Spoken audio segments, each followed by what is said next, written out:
We Make Movies Film Geeks podcast, episode number 70. It's actually 70.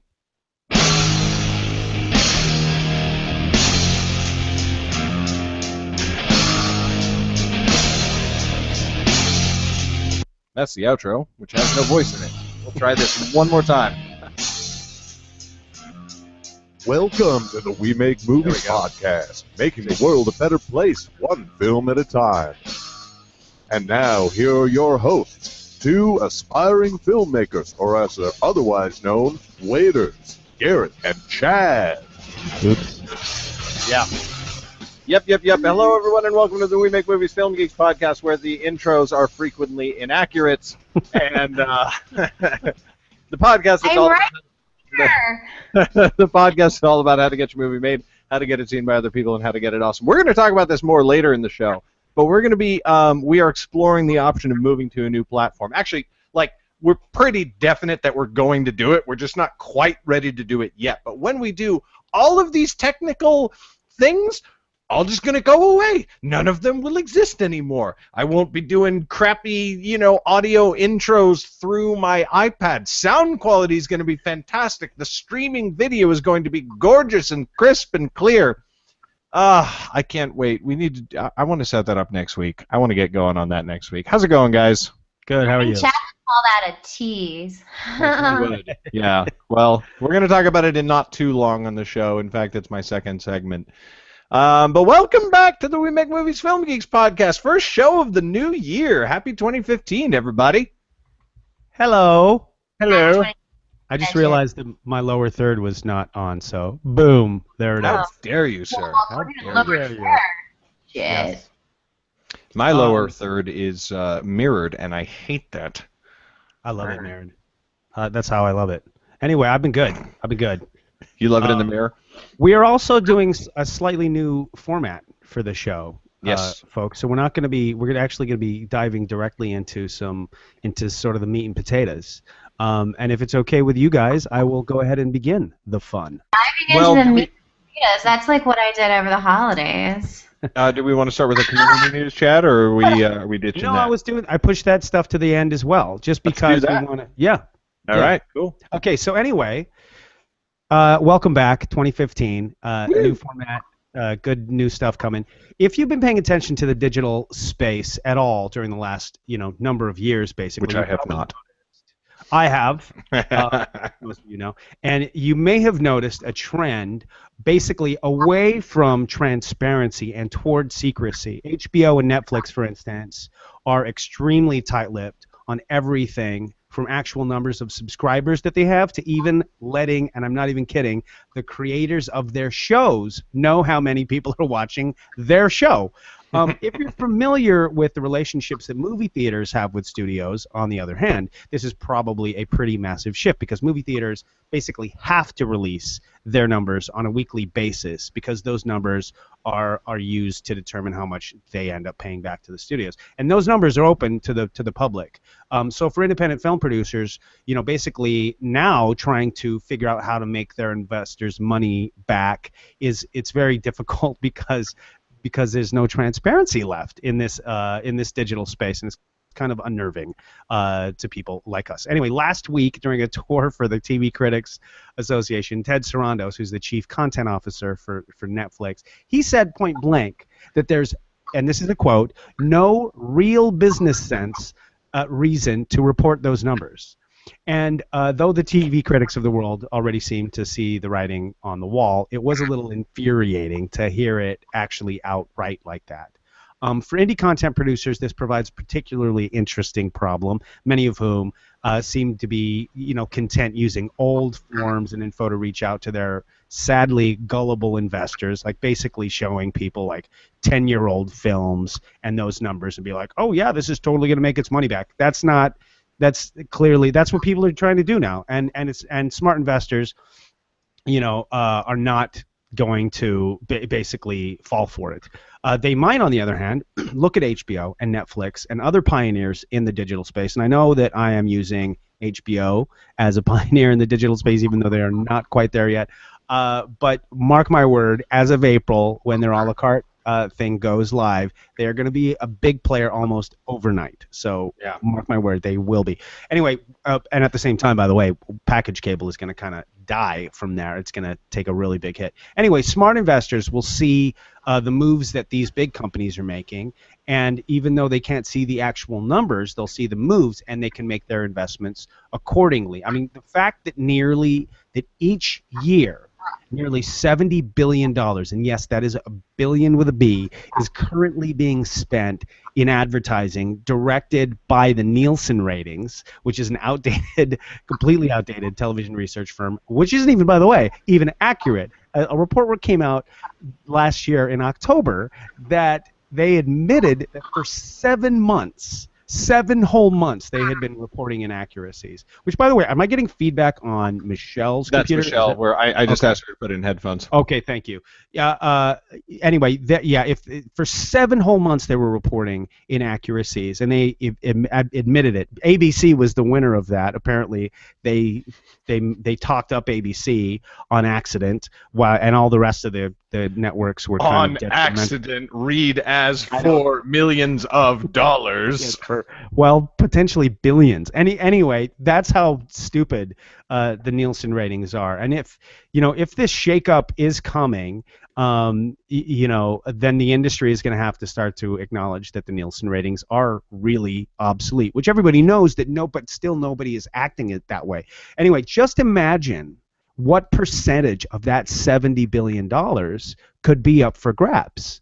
And when you start to look at it all like that, perhaps what HBO and Netflix are doing with all the secrecy is starting to make a little more sense. I mean, think of it like this. If you knew that millions of barrels of oil were under the ground of like a neighbor and you are like buying it up little by little, would you try to buy up that land as quickly and quietly as you could, or would you let people know that all that oil is there? I mean, that's kind of what I think is actually going on. They're buying up all this, as much oil-rich land as they can in the digital space before anybody else figures out what's there. So I would dig out the top layer of the land so that the oil was exposed to the air, so that all of the animals could come and have their oil baths, because that is good for their coats. Am I thinking of the wrong oil? I've been told I'm thinking of a different type of oil, yes. And I apologize. Anyway, the key for an investor is to not just buy up any land and just hope that oil is there. That's not the thing. What you want to do is look at what they're doing and buy land close to it, as close to the land that they're buying as you can afford. And that's what I really think smart investors should do. Make similar moves and break off a piece of that 70 bill before it's all gone. And next week, Chad will be releasing his new book on how to invest in oil fields. I'm very excited. I'm going to handle many financial situations for I know I say a lot of people. this stuff over and over, but I really do. I mean, I do think that you can't stress it enough. Honestly, no. Like, you can't. It's like it's like freaking NASA just pointing over and over again. People of the world, we need to do this. You said that last year. Still true, because you haven't done it. Yeah. I mean, I think that the more what's interesting is as I'm starting to realize that this is the case, I keep seeing all the news that's out there, and it's like, oh, everything starts to make a little bit more sense. I mean, this Nielsen ratings thing. Yeah. I mean, everybody I know who works in TV, they've known for at least half a dozen years that the Nielsen ratings are old, but nobody knows what to do otherwise. And the fact that for 7 months last year they were reporting inaccuracies is like, how the crap? That's all you have to do is report. That's all you. How can you be getting it wrong? You know what I mean? One job, Nielsen ratings. One job. And I mean, the thing is that it's tied into all the advertising, because that's all television is. Oh, I mean, that's all the world is advertising. $70 billion, man. It's incredible. Yeah, exactly. And it's like, we're going to, we will pay you blah amount for commercials based on the Nielsen ratings. Interesting parallel, and it's a bit of a limited parallel, but there is in the world of video games, there's a site called Metacritic. I don't know if you know or don't know. But Metacritic is a conglomeration of all of the video game review sites in the world. Game Informer, Polaris, everybody else. They take them all, run it through some complicated algorithm, and they give every video game that comes out a score on a scale of 0 to 100. And that score is considered like the most important score in gaming, to the degree that publishers are hired to make video games, and if they get a Metacritic score of 75 or higher, they get a $20 million bonus or something like that, and that's part of the contract. So it's like Rotten Tomatoes for video games. Right, but Metacritic is factually inaccurate and based on so many things that are just opinion that it's like this. Anyway, it's just Rotten Tomatoes is opinion too. Well, I mean, yeah, exactly. It's like, but I don't think that many people are like, and we'll give you an extra $50 million for your film if you hit 80% on Rotten Tomatoes. It's like, that's not a thing. no, that's true. That's just for us. But I think that until there's an alternative, I mean, there's nothing else to do, you know.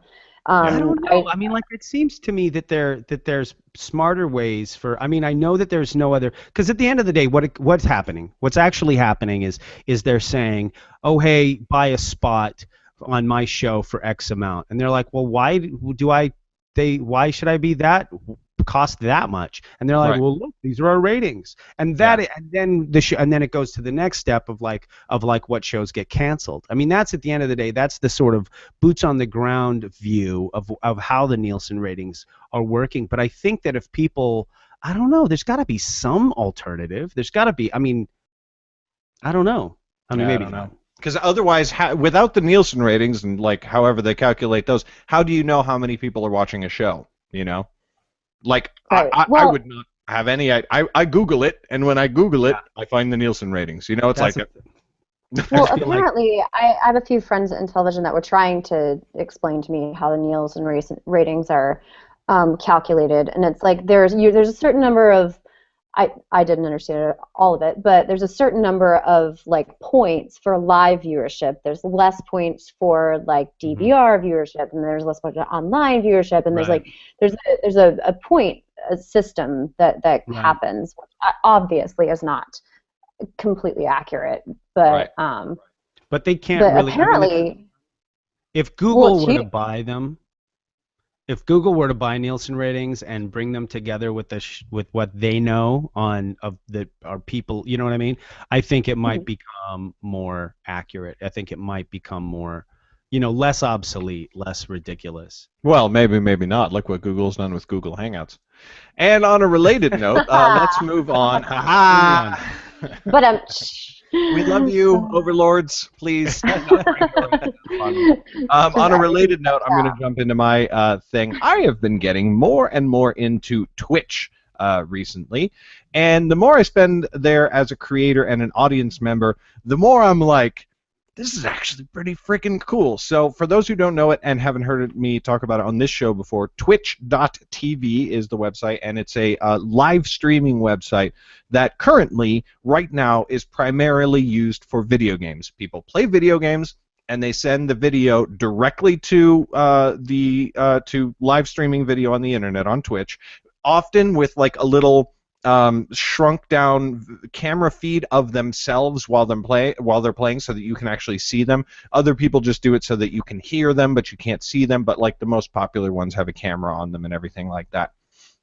But it's increasingly used for other applications as well, like including shows. The shows often have to do with video games, but sometimes they don't. And in fact, that's the option we are exploring for this podcast. We are thinking about going to Twitch for in the future, because the programs that have sprung up to help you create a professional and good-looking live video stream are fantastic, and the interactivity with the live audience is like so much better than it is on Google Hangouts, which is to say that it actually fucking works. Like, you can see comments when people make them. My God, it's like so it's pretty incredible.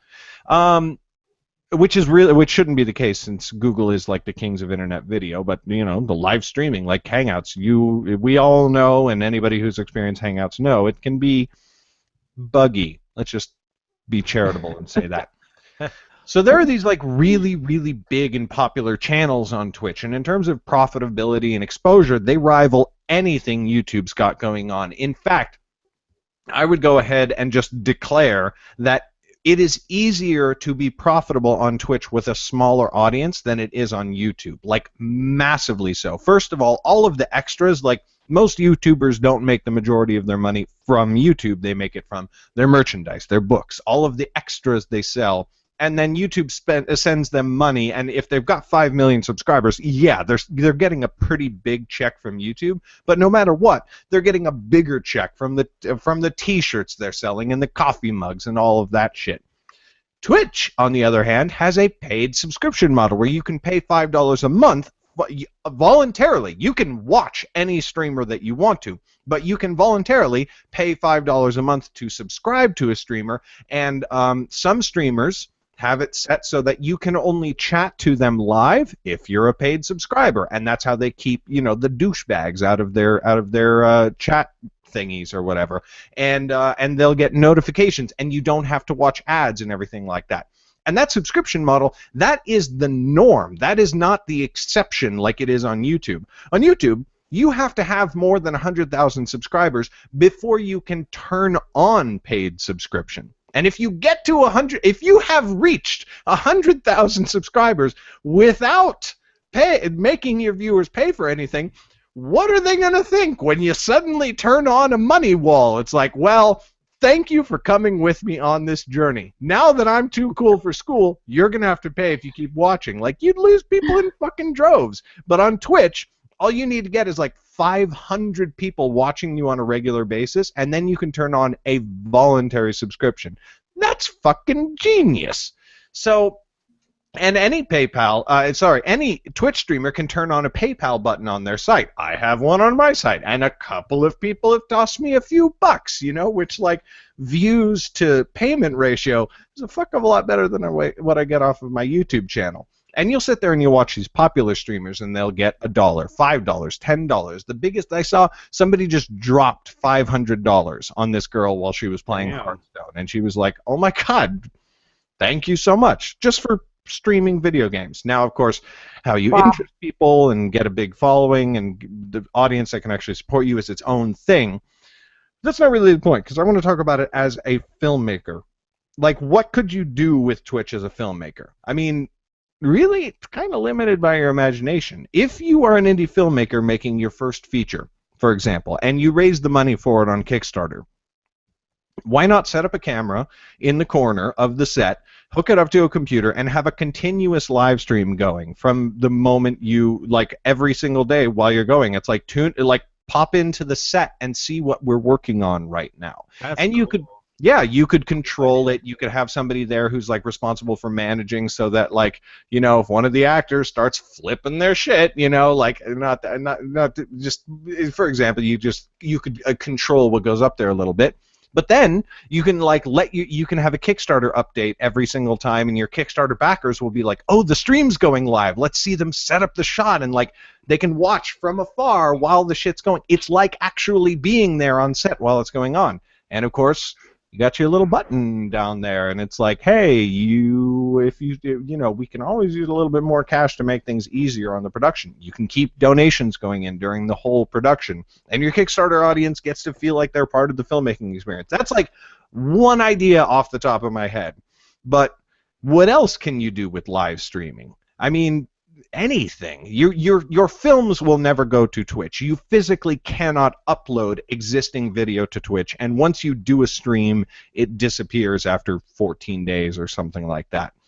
But films aren't the only part of filmmaking. They are the central part around which a whole lot of other stuff happens, and it seems like smart producers and marketers could and probably should start using Twitch in ways to bring attention to the projects. I don't know. I got some ideas.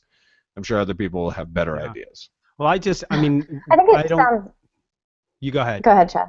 I just think it sounds like a big union clusterfuck. I mean, like, as far as any, like, all of the unions, like, big live streaming, I mean, shit could go down. Like, no one's protected. I can't imagine that many actors that would sign off on that. You think so? A. And B, I think SAG would shut it down in a heartbeat. Really? Because it's like, yeah, I mean, it's not.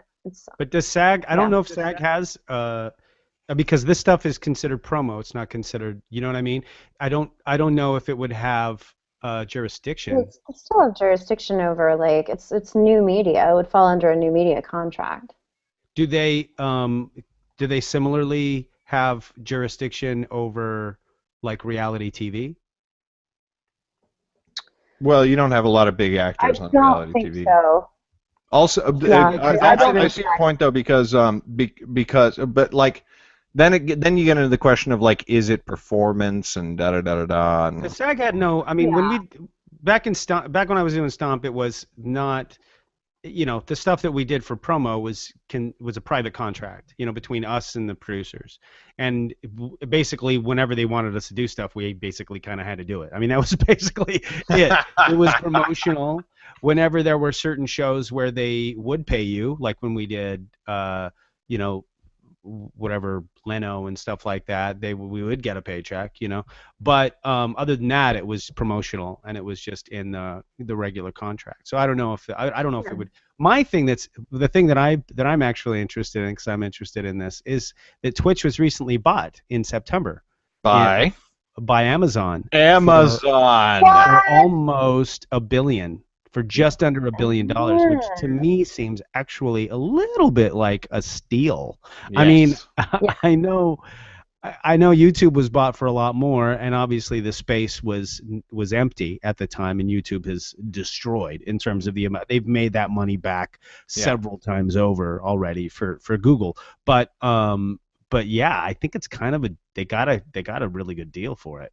Yeah, for sure. Especially since I mean, there's people the most probably the best paid and the most successful video gamer in the world is a Twitch player. He has a YouTube channel, but it's nothing. He logs in and he's like, "Hey, I'm playing the new Dragon Age on Twitch." Yeah, I would like to compare that though, because I know PewDiePie does extremely well. Yeah. And I'd like to compare the two of them and see who makes the most money off of their... You probably could, but you have to realize that PewDiePie doesn't have hundreds of thousands of people who pay him $5 a month.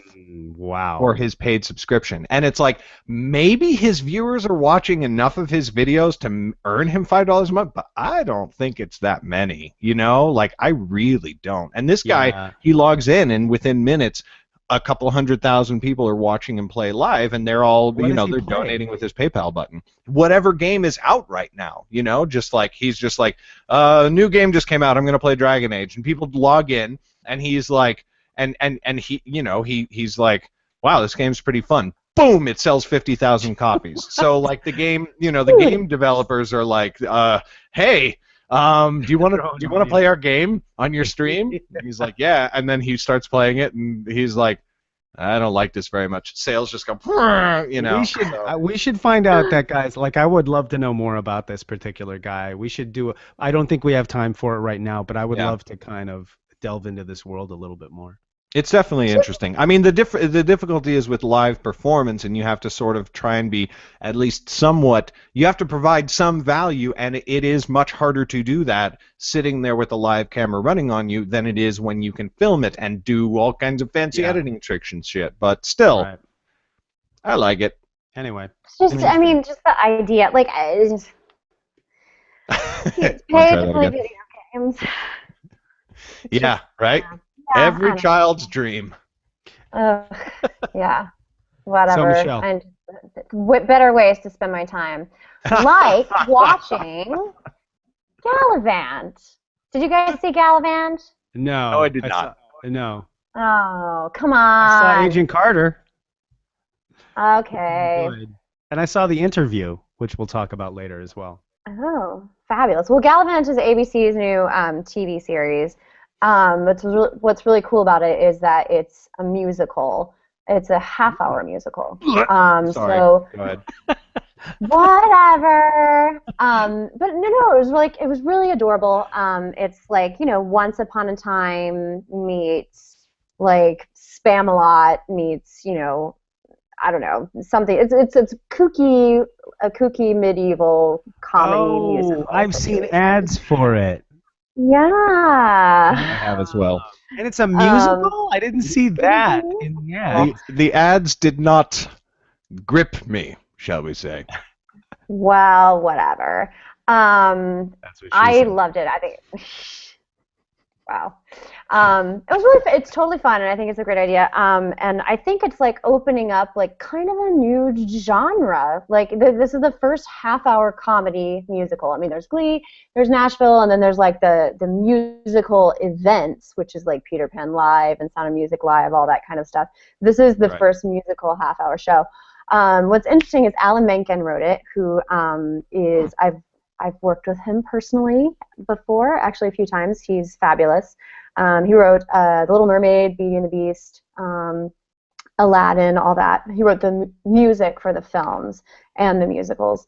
But he wrote it, and so it's like, oh, this is like great cast. Shot in London, but what's interesting about it is that they had the same budget that any other show has. So like, like $2 million per episode or something like that. So ABC gave them like a budget for a season of shows, and they ended up not making 13 or 22 episodes. They ended up making just 8 episodes because musicals are so much more expensive. Really? I don't understand why. Specific. Well, I mean, like composing and time. I think he's being sarcastic. I'm being a joke. I'm being a joker. I didn't You are have. being a I joke. was looking at something else. I couldn't see your face. Whatever. Anyway, I thought it was really interesting that they were like, you know what, we're gonna make these fucking 8 episodes badass, and we're not gonna do 13. And so ABC aired them, and they got great. Speaking of Nielsen ratings, great ratings. If it was after October, I think Nielsen is apparently accurate again. Sure. Yeah. Anyway, ABC aired. I think ABC didn't have any other half-hour comedies to pair it with, so they're like airing them 2 episodes at a time. But anyway, I thought it was really cool. I think it's. I mean, I wondered. I thought. When Glee came out, I was like, this is awesome. This is a musical television show. And then everybody started doing musical episodes. Like, oh my God, did you see the musical episode of Grey's Anatomy? It was the worst thing that's ever happened in America. And I was like, no, Oh, So, goodness. I just want to point out the worst thing that's ever happened in America. Yes. You didn't see it. Okay. God, you don't do a dream sequence on a gurney. No, you just don't. Whatever. I just want to state for the record that the musical episode of Buffy the Vampire Slayer was way before Glee, and it was one of the greatest things that's ever occurred in my life. Well, that is the right genre to have a musical, episode. Anyway, so it's just when Glee came out, I was like, okay, cool, this is great, this is a thing. And then Nashville, and then it's little by little. I was thinking the trend was going to go downhill, but in fact, I think we're just getting more and more musicals, more and more movie musicals. Into the Woods, it's really exciting. Which, by the way, that's It's another exciting. one from the trailers that I saw. I did not know Into the Woods was a musical. No idea. Really? Oh my God. Yeah, and then I saw a YouTuber that I really like was like, oh, I went and saw it, and she went and saw it with some friends, and she is a musical theater person, and she had seen the play, and she loved the play, and she knew, and da-da-da-da. And her friends both just walk out of the theater like, what the actual fuck? Like, totally not, I don't know. She didn't like it? Yeah. I haven't seen it. She loved it. The girl who did the thing loved it, but her friends were like, I just didn't think that's what I didn't know that was what my afternoon was. I had a different afternoon planned. That's all. That's interesting. Apparently it's really good. I haven't seen it yet either. Yeah. I chose to go see The Hobbit instead. Yay, good choice. Well done. Yeah. Mm. But All right. yeah, I think new genre has been born. The Ah. musical half-hour comedy. Huzzah. Exciting. Hmm. But Chad has thoughts. It's funny, no, because I mean, I do love that we get our dose of sort of theater with you on the show, but it's funny how little Garrett and I have to say about it. And I think it's similar. That sometimes happens in every venue. You know, like sometimes you have like your social things, and I'm just sort of like, cool. Huh? And sometimes I'm like, oh my god, okay, so here's the mechanics of the actual lightsaber with the hilts, and you guys are like, good. Yeah. Good. Well, at least it's like, at least I'm not giving you like the skinny on Broadway. Like I'm giving you like musicals and shit. Like it matches It's good. up. No, it's fantastic. It's good. Excellent. Okay. So moving on. Skip on. Oh, come on. I'm gonna bring the. I'm going to bring the tone down a little bit. Unfortunately, we have had a couple of incidents in the last little bit, and I'm going to talk about one, and Chad's going to talk about one. A guy named Con Bonfils. I'm probably butchering his name. I apologize, but he is a former Star Wars actor, and he passed away while working on a play in London this week.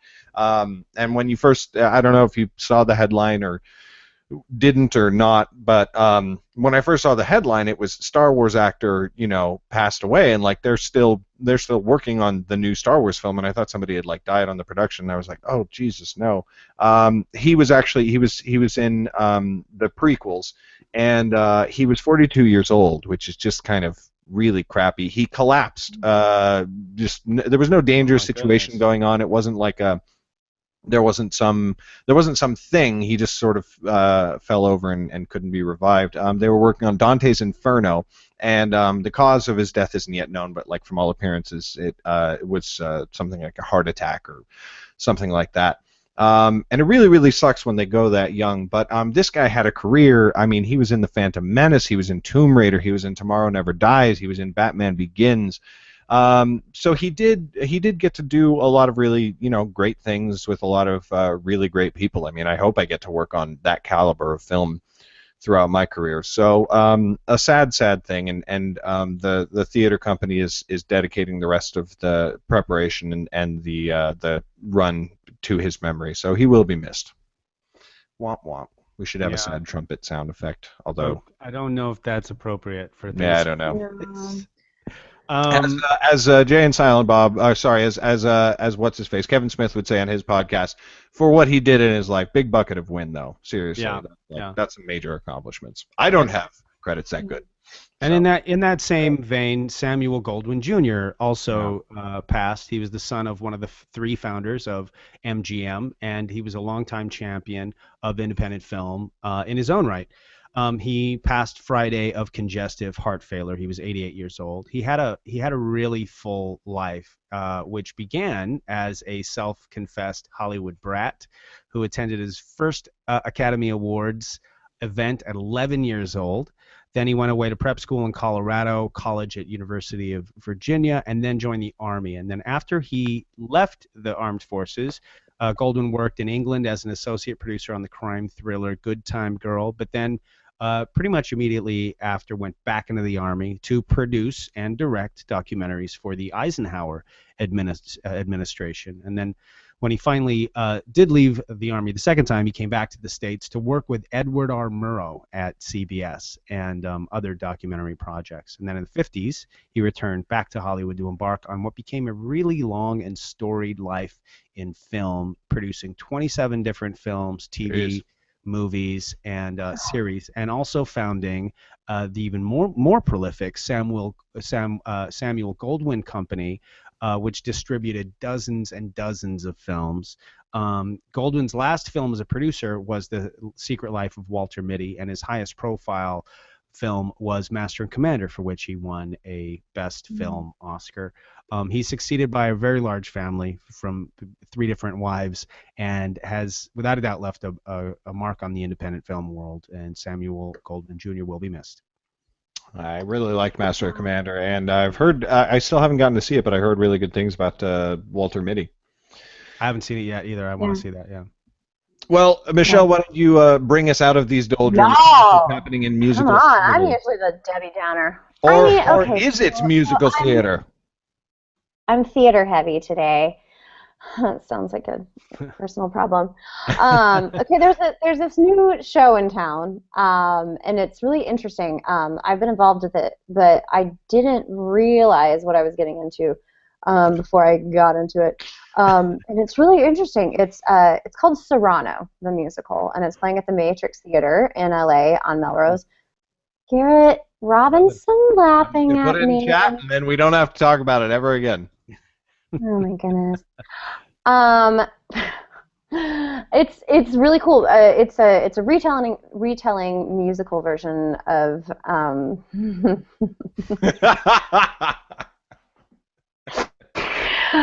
it's a retelling of Cyrano de Bergerac, but in New York City, in Little Italy, with two families of mobsters in present time, it sounds really fun, and it's a really fun musical. It's hilarious and it's well done, and there's some great actors in it.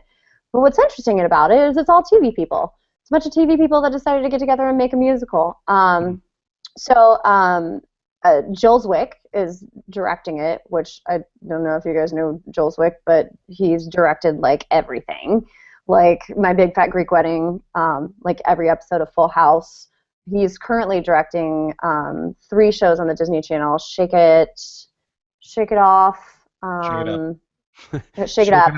Shake It Off. Says the father. Oh, it's Shake It Up. Yeah, I know that show. Yeah, Dude, Shake It Mindy's a Up. bitch on I that didn't show. do it. Anyway, he's brilliant, a brilliant, really well-known television director. He's just like moving into the theater. It's really kind of cool. And Nice. Madeline Sunshine wrote it, who was the writer and producer of Webster back in the day and People Next Door. So it's really a great show. If you guys, if anybody's in LA and like wants to pop over to the Matrix Theater, it's playing on weekends for I think the next 2 months. It's apparently the pre-Broadway run. They're trying to take it to Broadway. Who wrote the music? Robert Tepper. Who dat? He's Okay, composer. The guy who wrote the music. Okay. The guy who wrote the music. Okay. Look him up. All right. Well, cool. Anyway, We it's should actually like go a check really it out. fun I have been thinking that I should actually start going to some theater. So maybe we'll make a Film Geeks date. We have to do some sort of like Film Geeks live event one of these days, That would where be the fun. three of us go and. I will let you know when I'm in it because I am a Yes. standby. Yes, that will be perfect. That's fantastic. It'll be We'll do a fun. live event on Twitch. We're all going to be wearing GoPros on our heads. And I will be drunk, so my GoPro will be like, "Hey, what's up? Let's go." Oh my gosh. Done. I was in Where? the park the other day and I saw a guy like show up to the park and like with his dog, and he got his dog out of the car and like one of those little things with the ball where you throw the ball extra far so the dog chases it. Oh God. The dog had a fucking GoPro on its head. The dog That's amazing. had a GoPro. That He must was have like been playing with his fucking awesome. dog. That must have been awesome. I want Only to in follow LA. that guy's thread. Dude, if you've never seen it before, you got to find the video of a guy who strapped a GoPro onto the back of an eagle. It's like, What? yeah, it's just Yeah. amazing. Like, put it full screen and, like, plug in headphones and everything, and you're just like, Smoke a ball. oh! Maybe not. Maybe, I don't know, maybe. I don't know if any of us actually smoke weed. I don't think any of us do. Maybe, I don't know. Not even you, Michelle? No. Never. You've never smoked. You don't like. Wow, that's I did incredible. once or twice. Really? No, I did once or twice in college to try, but like I don't know. I'm too lazy. Why are we even We're talking just about that? I don't know. Like, My I girlfriend don't has know. never in her life smoked weed. I've never in my life. Anyway, Anyway, let's move back to the. Rumors flew last week that the upcoming there was a screenshot or like a picture, a photo that made its rounds on the intrawebs, and it was a screen, a big black screen, like the Marvel event near the end of last year, where they had all the timeline of all the Marvel videos spread out across this huge black screen. So somebody had a similar thing, and it had Batman versus Superman on it, and then it had a separate film, Dawn of Justice. And so rumors were flying this week that it was going to be 2 movies and they were going to do the whole thing and split it up and everything like that. And I'm sure somebody out there cared.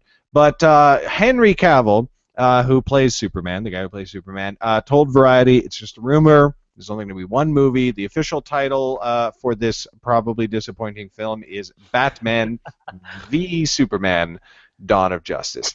That V is just a V. It's a lowercase v.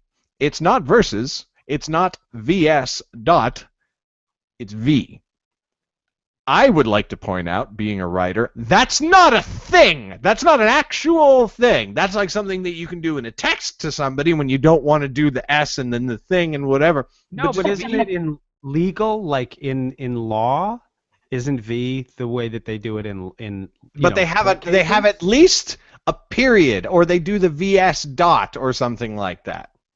Unless we're literally talking about this is going to be a courtroom drama, and Batman's going to be up on the witness stand, and Superman is going to be like, I know that you're lying. I can hear your heartbeat change. You can't handle the truth. You can't handle the truth. And then he breaks the desk by slamming his hand down on it. And the judge cries for order, and then the cops come out with kryptonite cuffs and going. You're right. Holy it's going shit. to be a courtroom I would watch drama. the shit out of this film. I would watch that movie. That would actually be amazing. Hilarious. I just looked it up, and V is actually the official abbreviation for versus in law. So In law. Yeah. With so a it's going to period. be a courtroom drama. With a period, yeah. no period. Interesting. No period? in fact. Okay, then it is No a courtroom period. drama. In It's law. a courtroom drama. Yeah. Interesting. So I, like many people, hold little hope for the success of this movie or for DC's apparent attempt to take back superhero films from Marvel. I will be surprised if any geek is truly epically excited about this film after it comes out. And Cavill's interview in Variety didn't do much to calm my fears or change my mind on that anyway. Variety asked... What? They're just gonna be in for a world of hurt. I feel I like don't know. I feel for them a little bit. Like, as much as I dislike Zack, what's his name, Snyder or whatever his crappy name.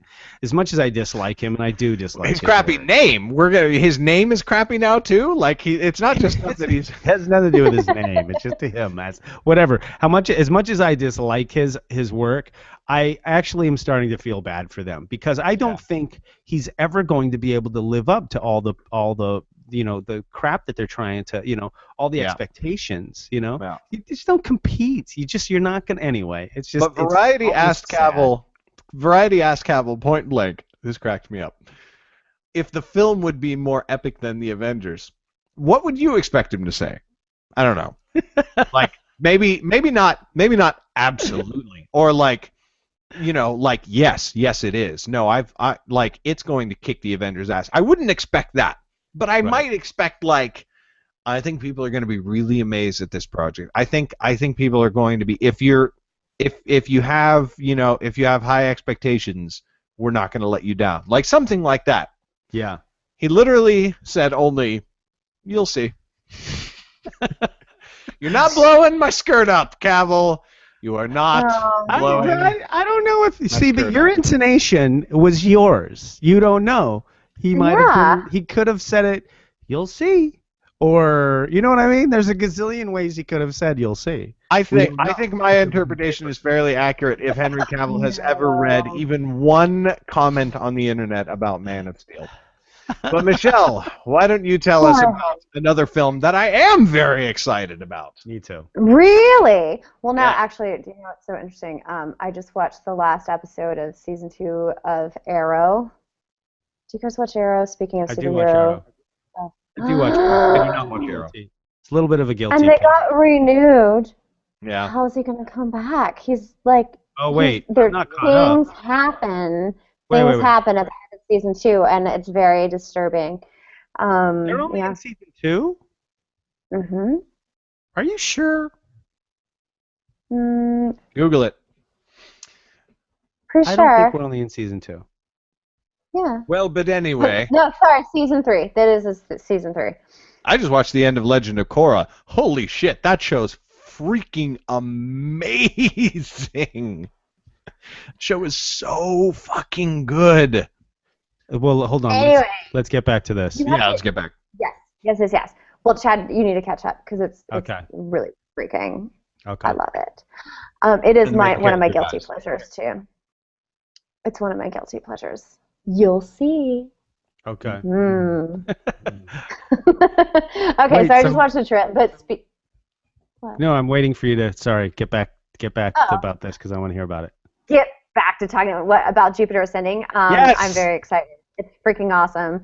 I just watched the trailer. Oh my god. Oh my god. Oh my god. Oh my god. It looks really, really freaking awesome. I don't get very excited about a lot of things, but it looks really freaking awesome. So much so that I like did some research and like read an interview with like Andy and Lana Wachowski, who and they're talking about how they did some of the shots. So again, like freaking awesome. So basically, they like shot stuff.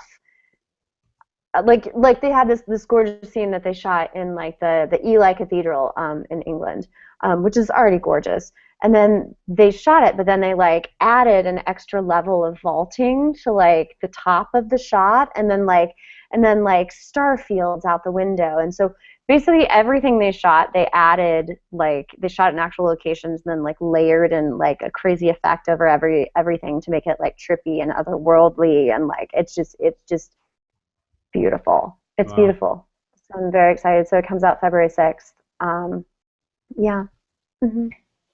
That's all I have to say. Nice. I am I'll super be there. stoked. Yeah, this is just like, to me, this is another original sci-fi epic, and I'm just like, you cannot do too many of these. Like, you can do bad ones and you can do good ones, but you can't do too many. We're getting a lot of can these. do whatever they want. I mean, they really can. I mean, I Yeah. know that they lost money on that what you call film. I can't. Cloud Atlas, Cloud Atlas. I'm sure which they lost. should not have. That was such a goddamn amazing movie. Love that fucking film. It was. I enjoyed it too, but I Yeah. can. But yeah, they can't. They pretty much they can't go wrong. They can do whatever they want nowadays. You know. Yeah, exactly. I mean, yeah. I'm not sold on Mila Kunis though. Huh? I will say that. I'm not sold on Mila Kunis. I You're will say not that. sold on Mila Kunis, but you're sold on Channing Tatum. Sorry. I love Channing. Don't Ovaries. get me wrong. I love him. I love him Ovaries. a lot. I think he's great. Ovaries, scrotum. I have a Scrotum vagina, ovaries. people. Yes. Okay. I'm just saying. I don't mean. By the way, let's not to say that to our homosexual friends out there that we are not your friends. You are. No, we're we just are your saying that friends. in this case, I happen to be a straight male and she happens to be a straight female, Yes. Anyway. and so she's. Oh, it has nothing to do with her acting. I mean, she always just kind of looks like this.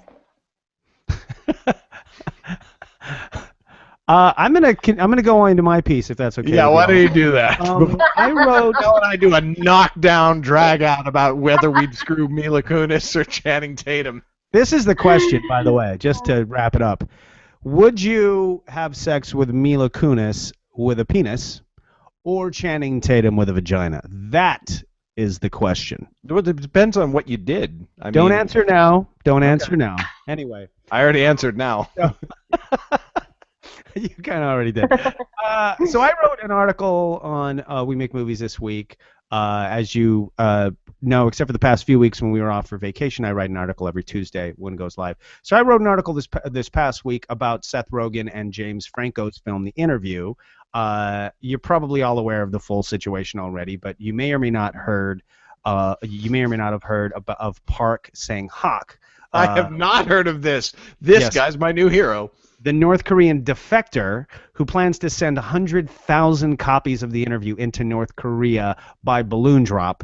If you've not heard of him, read my article. There's a lot more to it. And in particular, his story, which, by the way, Park's story itself, which from his escape from North Korea in 1999 to a foiled assassination attempt on his life in 2011. His story is very interesting. Read my article, WeMakeMovies.org. It was just from this past Tuesday. Anyway, more info has come out now about The Interview, about how it did in its limited theatrical and VOD release. To date, it's made $5.3 million in theaters, but it generated $15 million in just its first 4 days from downloads and video-on-demand rentals. And VOD info is a little hard to come by, as I was kind of talking about earlier. They don't necessarily feel like it makes sense to release every now and then, except that when they want to impress people. So since those first 4 days, I haven't been able to track down any more information on what they made. So the VOD scope was pretty vast, though. That's something else that I didn't know. Like, you could, for instance, buy the video or rent the video from Sony's website. You could do it from YouTube. You could do it from Google Play, which, for the record, is where my family and I rented it the day after Christmas. And also Xbox. You could also get it from Xbox. And since the film itself costs $44 million to make, which, by the way, we only know because the Sony hackers released the entire budget of the movie online, including how much money James Franco and Seth Rogen themselves made. So at least 20 million is already back, and that was for VOD just from the first 4 days. So with all the free promotion, I doubt that, just basically because of the Sony hack and blah blah blah, I doubt they had to put a lot of money into into marketing this film. I'm sure there was no real, at that point they just shut it the hell down. But they didn't need any after that. So I would not be surprised. Generally speaking, you have like a $50 million film. You're going to pump another $50 million into the P&R. You're going to P&A. You're going to into the promo and the advertising. But I doubt they put another $44 million into it. I think they just were going to give it up for a loss. But anyway, I think that it's going to be kind of a slam dunk that they will in time make all of their money back. But again, the biggest story, in my opinion, is not even whether or not they make their money back. It's whether or not this film could actually be damaging to the Kim Jong-un regime, and that story could be quite a long time in the telling. Pretty fantastic. I actually am probably going to try and convince my wife tonight to get it off of YouTube, and because then we can hook it up on our Chromecast and we can watch it on our TV, because we were both looking forward to that film. It's fun. It's really my favorite quote, which I said in my article on Tuesday, is it was from somebody going in Tucson. They interviewed him on the local news, which is where I was. I was in Tucson over the break, and they asked this guy, well, what'd you think? How many stars would you give it? He said, I'd give it 4. I would have given it 5, but it was really stupid. I think it's genius, because it was stupid, but it was a lot of fun anyway. Amazing. That's pretty amazing. Well, as we near the end of the show in our new format, I guess let's talk about the community news. I need to find a new spiel now for the community news, but we should announce at the top of the show like what we're going to do. We're going to talk about things, and then we're going to do the thing. But today, we're not going to do any of that. We're just going to talk about. First of all, we would love it if you would pop over to iTunes and rate this show. Give it a rating. iTunes basically only lets people find podcasts if other people have commented or rated or left a review or something like that. So you rating the show on iTunes, very super helpful for recruiting more film geeks out there in the world, and we would love you for it. We have a Patreon page. We make movies. We don't specifically, not the podcast, but We Make Movies in general has a Patreon campaign going, and we would. Patreon. Are we really going to do this? Are we really going to do this? Oh my God. Patreon has a Patreon campaign going. Thank you. We are actually going we're doing very, very well with it. We hit our main goal right away, which means that we now have the same 4 events that 4 events a month, and we've always had those, or we've had them for the last couple of years or so, but now they're being paid for by the group and by supporters of the group, which is just so phenomenally awesome. It's hard to explain how cool that is if you've never been behind the scenes and known like how we were doing it before, which is like, by like surface. Yeah, by surface, but then before that just by like, blood, sweat, and tears, and chewing gum and string and all that. Sam was basically going broke. Yeah, Sam was spending a crap ton of money. And we would pass a hat to try to help pay for some of it, but it's just a much better situation overall. Yeah, completely. And now every extra dollar that we put in, or that you guys put in on Patreon. It just feels weird saying it that way. It goes into a rolling production schedule, which will actually fund films made by the group, which is pretty fantastic. And I want to make a movie, so I would appreciate it if you'd pop over to Patreon. Another movie. Patreon.com. Patreon.com/we make movies. Yes. Yeah. And then we have our things to know, which is basically where we plug whatever we want to plug. Sometimes we plug ourselves. Sometimes we plug other people and friends and whatever. Ew. So, Michelle, don't act like you've never plugged yourself. Come on. Nothing to say. No, actually, I got a little gig, which I'm excited about. I think it'll be really fun. I'm going to be the official red carpet host for the Pasadena International Film Festival. It's February 11th through the 15th. So I'll be on the red carpet with the We Make Movies mic, interviewing different people, Eric Roberts and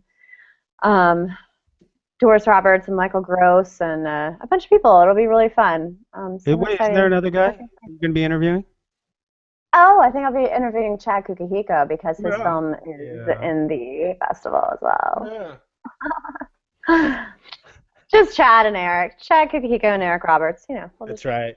Homies. Fantastic. Homies again. Chad, what do you got? So this, I don't know if you've heard of this. My brother kind of turned me on to it. He sent me a link. It's called Room Escape Adventures. It's pretty awesome. Apparently, you and about 11 of your friends or some strangers try to basically look for clues in this room to try to escape the room. And there's like a zombie tied up, and you can't let him touch you. If he touches you, then you have to sit down. You can't really help anymore. But I haven't done it yet. Like I said, my brother just turned me on to it, but it sounds really awesome. I'm really looking forward to checking it out. If you're interested in checking it out, go to roomescapeadventures.com. They're already in 17 different cities, so go to the website, see if they're in your city, and go do it with 11 of your friends, 12 people at any time. Also, a new podcast. We Make Movies just started a brand new podcast. It's Sam Messman's basically show. It's not a video podcast, but it is audio. It's called We Make Movies Film Central, and his first episode just posted this past Friday. It was with one of the guys who came on our show, Chris Fenwick of FCP. I can't remember his show, but he's got his own show that's very much more successful than Film Geeks. And then this next week he has the CEO of Yekra, the cool platform for video on demand, etc. So check that out. We Make Movies Film Central. Also check it out on iTunes. There you have it. Awesome. And I will plug myself today. I've got a new book coming out. Signed copies of my book Mystic, which is the second book in my current series. The Nightblade volumes will be available this Friday on the 16th of January. So if you want to hear about that when they come out, you can pop over to my website, GarrettBRobinson.com, sign up for my email alerts, and if you do so, you actually get a whole free book as well. So you should check that out.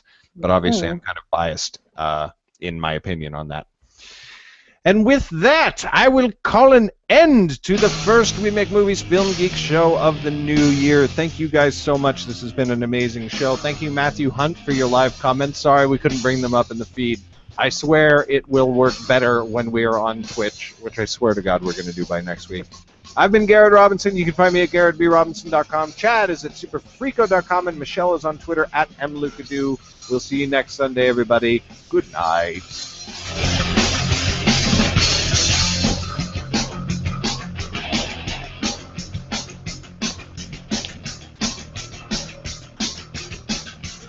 Ha